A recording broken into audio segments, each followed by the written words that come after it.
maybe on that side. Yes, why don't you come over and get out of the way of my camera wire here. Okay, we're going to start by turning on the Logger Pro software. It can be found there. Okay.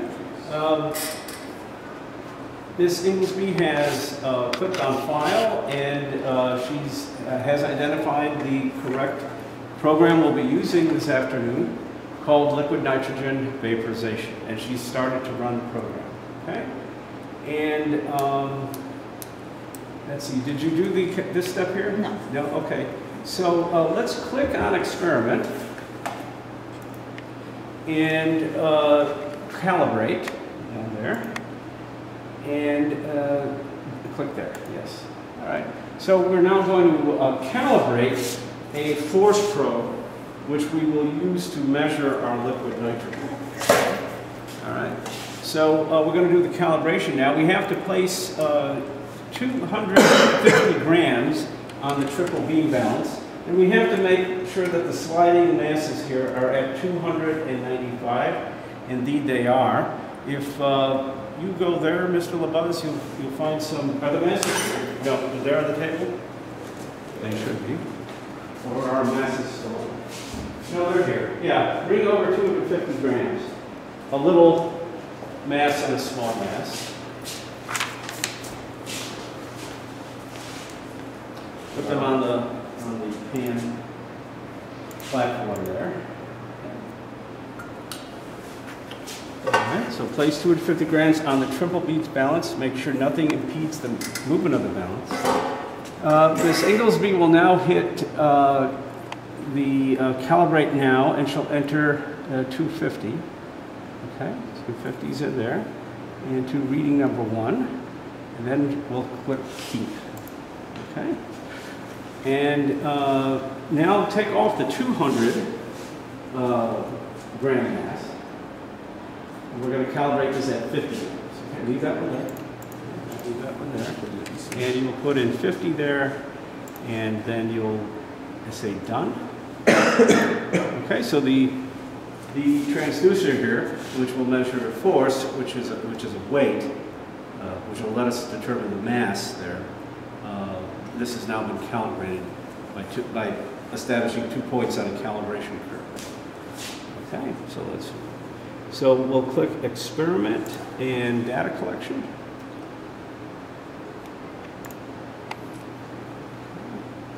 And let's set it for 450 seconds, and the sample records time is correct, so I think you can hit done.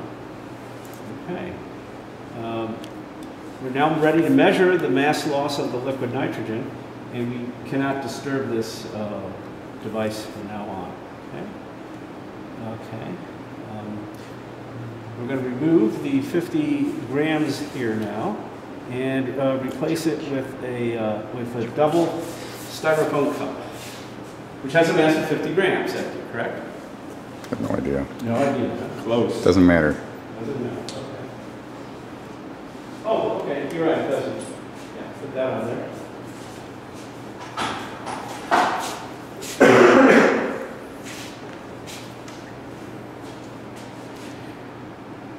And let's just get the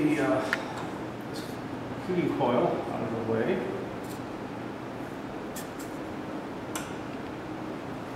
And this little buzz is now going to fill that with liquid nitrogen. Oh no.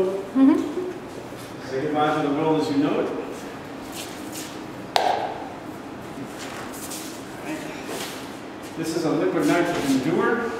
Okay, go ahead, take the top off.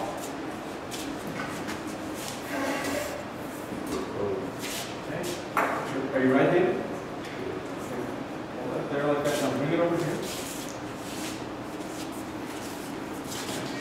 Now, here, I'll demonstrate. Just like this, okay? All right, just like that. And fill it up pretty close to the top. I'll be watching, so I'll know.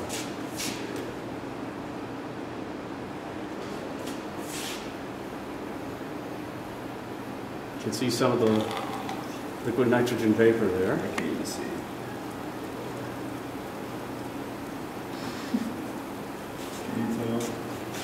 Oh, you'll be able to tell. Nice. You'll be able to tell. Keep going, a little bit more, a little bit more. Just a bit more. Okay, stop.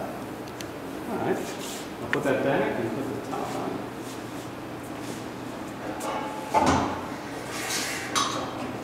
You see the liquid nitrogen vapor streaming down the sides of the cup. And go ahead, Ms. LaBuzz, and pour it into these cups here.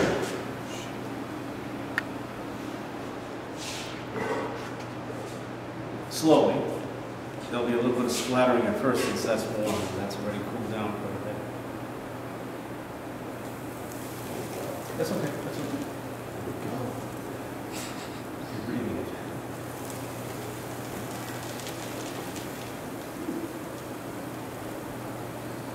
Okay.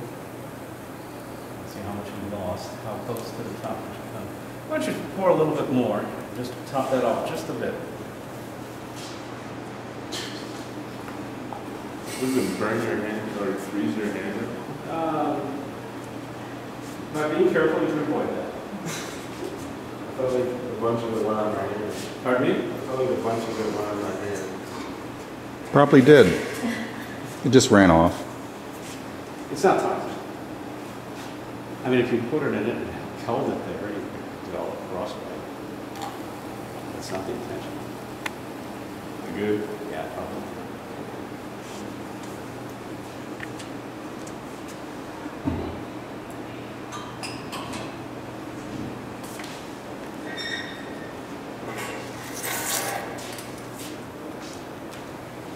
Okay, top that off.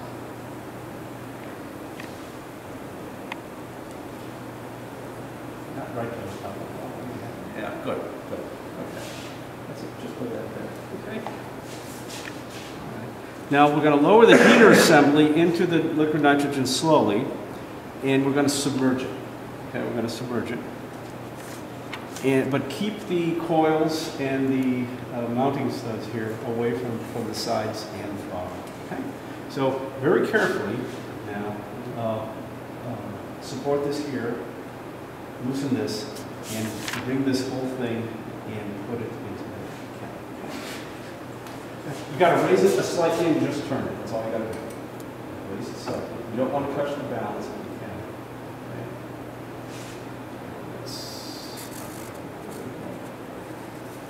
You might have to extend the length out a little bit there. Okay, here, I'll do it. Yeah, see, we don't want to touch the balance. Okay, good. All right, well, let's put that. If you jockey the balance, you'll have to redo the calibration. Right. Okay, well, put it in. I'll let you know if you're far enough. Looks good. Okay, that's fine. Yeah, right there. Okay. It's, no, up again, up again. Right there, yeah. Nice and tight. Okay. All right, good. All right. Turn on the meters. Yeah, we didn't get there yet. So we're going to set these up now. We'll set this. This is the voltage. We'll set that to 20 volts. That is reading the voltage. I'm just checking that. Yes, that's correct. And this will read the current. 10 amps, and it's correct. Okay, I'll turn on the power supply. Okay. And, okay, we're going to do this exactly as it says. Okay. Close the knife switch and turn on the power supply. So close the knife switch. There's the knife switch right there. Towards us? Yeah, close it. And then let's do what it says here. It says, set the voltage for 7.5 volts using the digital voltmeter. The current on the digital ammeter should be on the order of 2 amperes. So go ahead. Raise that carefully now so that this says 7.5. No, here, the power supply. Over here? Yeah. Don't hit the pan balance. 275? Yeah, 7.5. You'll have to play with it a bit. I can do it. 7.5. And this is the before measurement for the 7.5 volt run. Okay, so you can record that once we get there.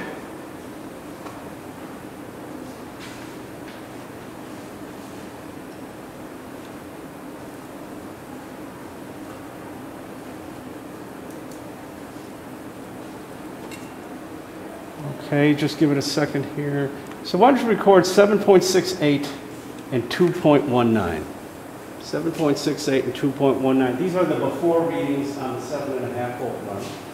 Now I think the next step is to open the knife switch, is that correct? Mm-hmm. Okay.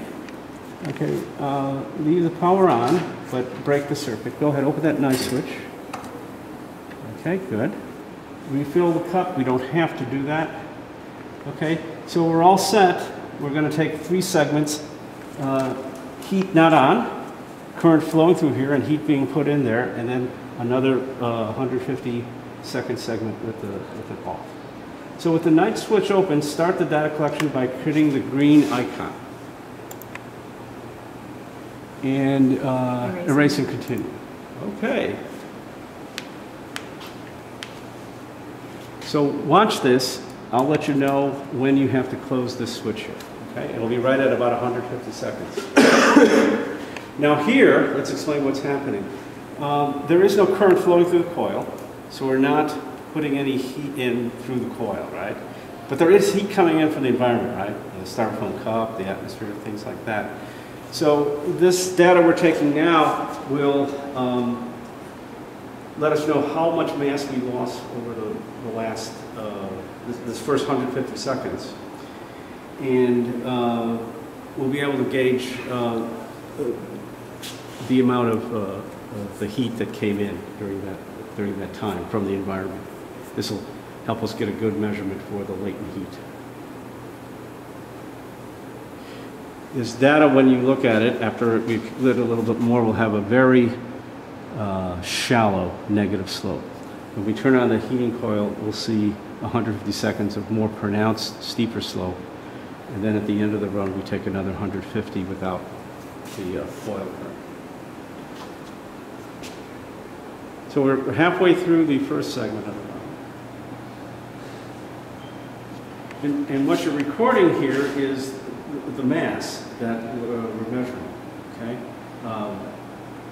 And it's actually measuring a weight, a force, but the software converts that directly to a mass.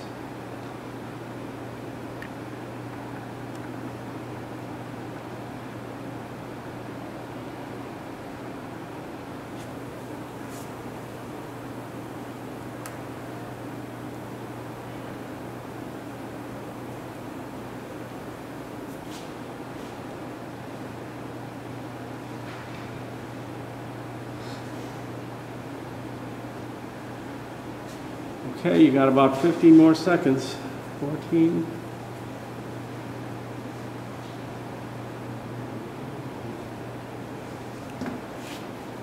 $15, $14, $11. Trevor, get ready with the switch. Yep, I'll let you know. There'll be one more. Go. Okay. Now, let's record the new values. It'll take a while to stabilize. There's a little bit of a transient here. Okay, I think, well... It's pretty close to what you had before. Yeah. 7.75 and 2.20.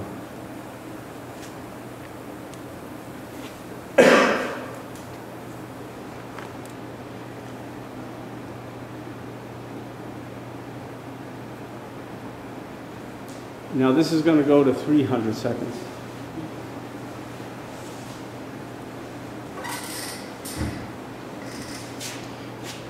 And you can see, or if you can't see, you can imagine that that's a steeper slope.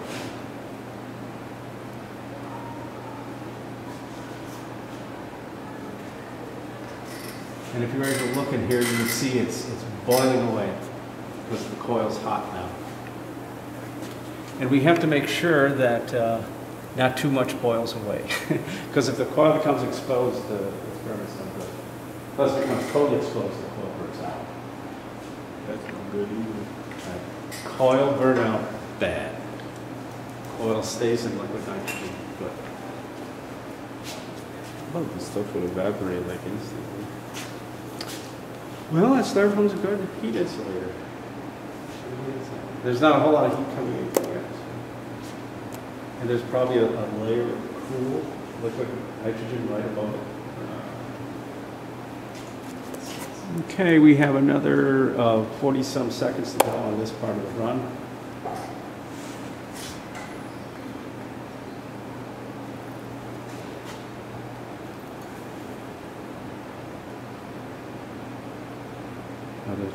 Another about 30 seconds.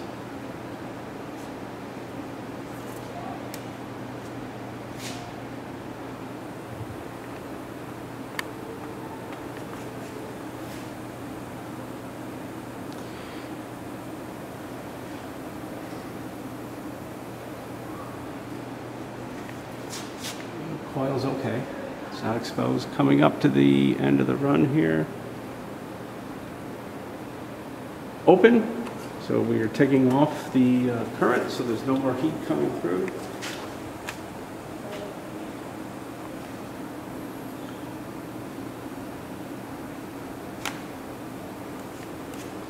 And we'll record data for yet another 150 seconds. Can anyone think of a reason why we'll boil away less liquid nitrogen in the second 150 seconds than in the first 150 seconds? It's a very, very subtle reason. Think of the cup and the shape of the cup.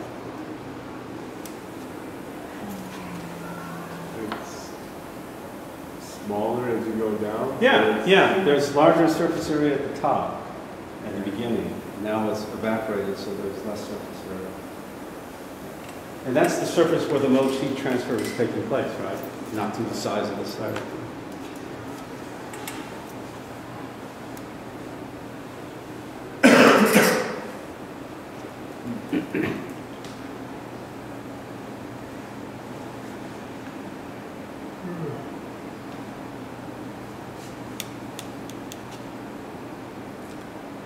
Is that good looking data? I think it's acceptable. Could be better. Well, I think that point's a little bit too high. I think you should redo it all. I think so too. You think so too?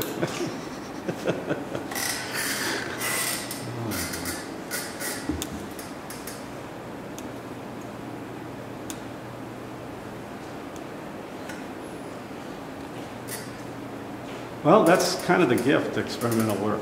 You know, when does this have to be redone? Hey, Ms. Zippert, you can. Good, I'm glad you got it.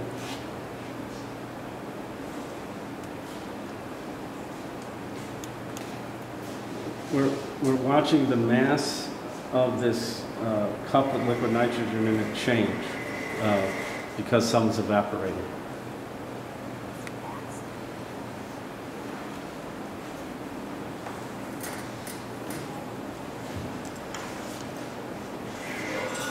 Okay, another 11 seconds and we'll be done with the first run.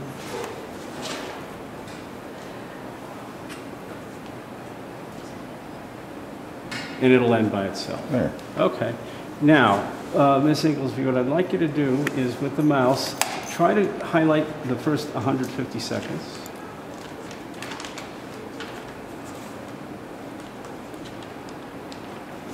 Go a little right to the midpoint there if you can.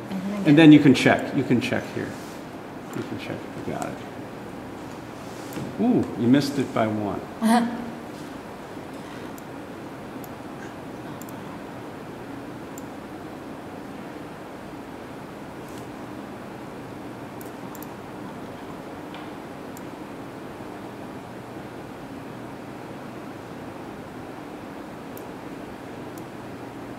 Get it this time?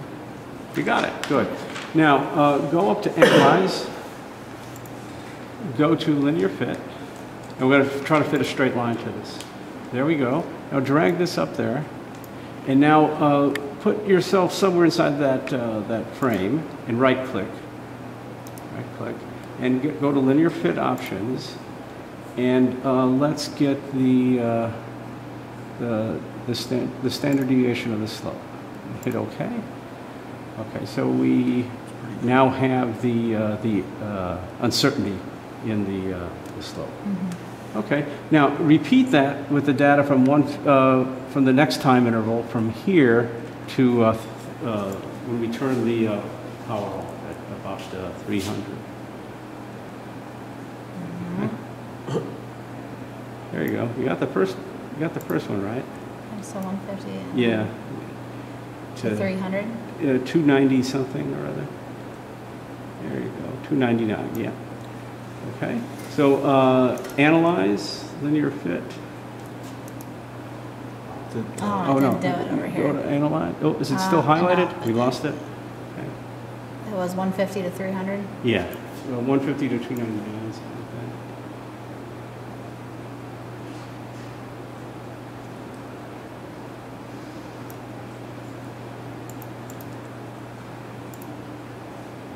Drag it, and it already has the standard deviation. Okay, and then the last one.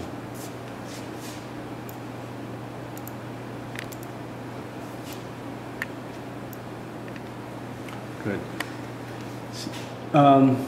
From this, you'll be able to back out how much mass was lost.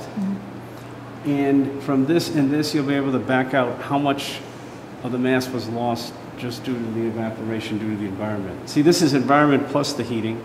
This is just environment. So you'll average these two effects and then apply that correction to here, and that'll give you the amount of mass that actually went away because we heated it up and it vaporized. Okay? So now we're going to print that out. The printing instructions are on here. Okay? Oh, sorry. So click File and Print Graph. Okay? And 3 copies or? Sure, 3 copies.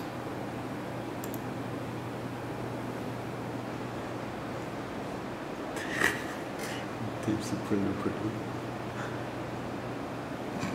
Oh, the printer is not plugged in. Computer's not turned on either, so I have to set that up, John. Okay. It was disconnected for the storm, so you So can do you a second. guys You can do a take a second pause run if you want. No, it'll spool. I just have to turn the computer on. Okay.